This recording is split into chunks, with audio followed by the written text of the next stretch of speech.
If you are getting low view and reply rates to your Upwork proposals, in this video, I'm going to help you change that. We've been on Upwork for 4 years and I send hundreds of proposals every single month. Understanding this one thing is what helped me get our agencies to over $500,000 a year. If you want more leads to reply to you, you need to put yourself in their shoes and understand how they make their decisions. So today I'm going to show you how the job creation process works, how you can automatically get Upwork to recommend you to clients, and third, how does the actual proposals look like from the client's perspective and how do they see all of the proposals that they get. So let's get started with step number one, which is creating a job post. And I'm going to show you right here an example of what this looks like. Let's say it's a short-term project. Say I'm looking for a Unity developer for casual game. You're going to see here, if you've seen other of my videos, you already know what this is. Let's say I'm going to go with video game development. And next we have the skills. Let's say Unity, mobile game, game design, game development. Let's say I choose these ones. Next we have the scope, and let's say it's a medium,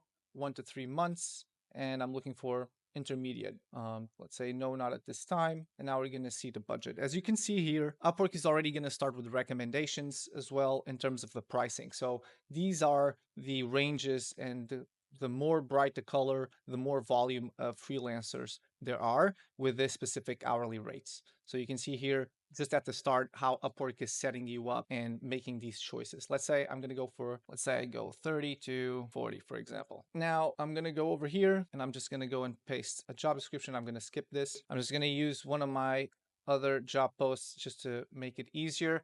As you can see here, review job post. At the end, I'm able to see and review everything. And then there's some of the different things that a lot of clients skip, but others don't. So for example, screening questions is something that clients have been using a lot. So there's a suggested questions that Upwork already has pre-listed, but a lot of times clients, and specifically our clients, they write their own questions because they want to ask specific questions for their target and the project that they're trying to do. Let's just assume I'm going to skip all of this and this is all done. Finalize job post. And what's going to happen now, I'm just going to post as a standard. And once I get here, my job post is live. And the next step that I'm going to get from Upwork is recommending me freelancers. And you're going to be able to see here. First of all, there's the boosted. These are the first ones that are going to show up. These are people that are boosting their profiles to match for the keywords that I have, in this case, for game development and Unity. So these people are ranking for those keywords and they're boosting their profile. And then after the boosted, you get to see how Upwork is recommending freelancers to us based on our specific requests. So you can see what pops out is the job success rate and the amount earned, but also the colors that pop out is how many jobs they completed with Unity, with the specific skills that Upwork identified based on my job description that I'm looking for Unity. And that's what's going to be recommended to me. You can see here 13 jobs, 3 jobs, 8 jobs, and it also shows at times the amount of dollars earned for the specific. And you see Unity, game development. This is how Upwork is showing the recommended. So this already gives you a lot of great information of how Upwork is matching you with your ideal jobs. And there's other videos that I have that go in depth into, okay, now that I know this, how do I optimize my profile? You'll be able to see those videos on my YouTube channel. But here we're specifically just showing you the view from the client's perspective. So once I have all of this information, they're going to be able to choose who they want to invite. So then the third and last step is how the proposals are showing to clients. And I'm going to show you a live project that we have here, a job post that we have live, just to give you an understanding. First of all, not all clients have the same view. And this is very important for you to understand. And most people that I see creating content about Upwork, they don't really know this. Upwork is always testing different UIs and different things for the client side. So this is what it shows like to me. For other clients, it's going to show differently. Maybe if you try to do the exact same thing that I've done here and you make a job post, you're going to have a different UI. And the reason for that is because they're always split testing what is going to get better results for the clients and what gets the highest retention. And because of that, you don't really have like a one source of truth. You just need to keep checking this every once in a while to see, do I need to adapt something? But overall, this is what's going to show right now for most people on Upwork.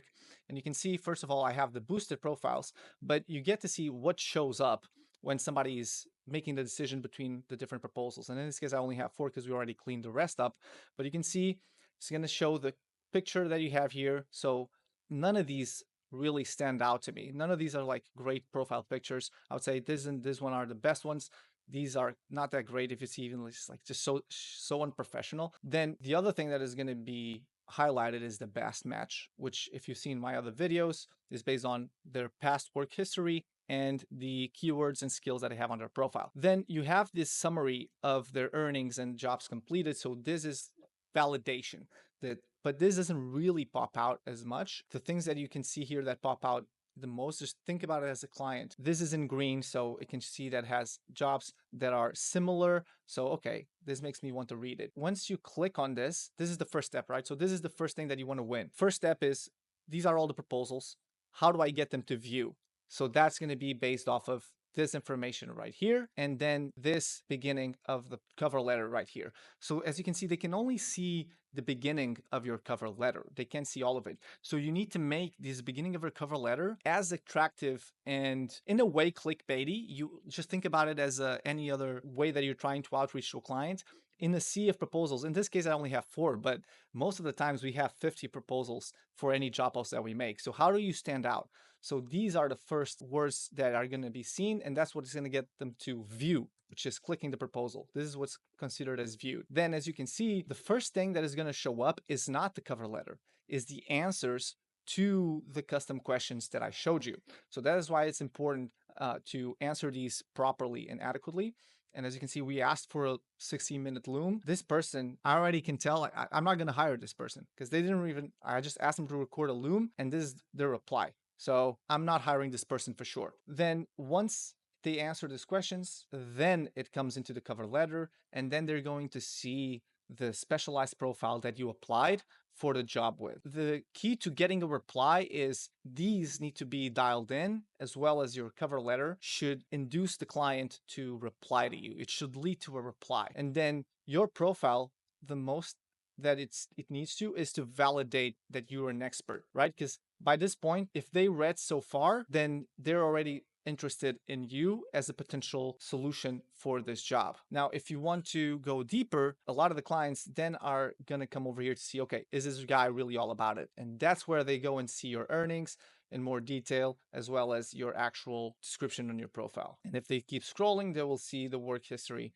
that you have in here. So these are the main things that help us to scale our agency, is just understanding how the Upwork platform works and adapt over time, because Upwork is changing, which means that we also need to change and adapt if we want to not only survive but thrive in the platform. And this is one of the main things that I see people complain about, is that they don't get enough views and enough replies to their proposals. And this right here is going to help you with that. If you want to learn more about Upwork, you should watch this video right here. See you next week. Peace.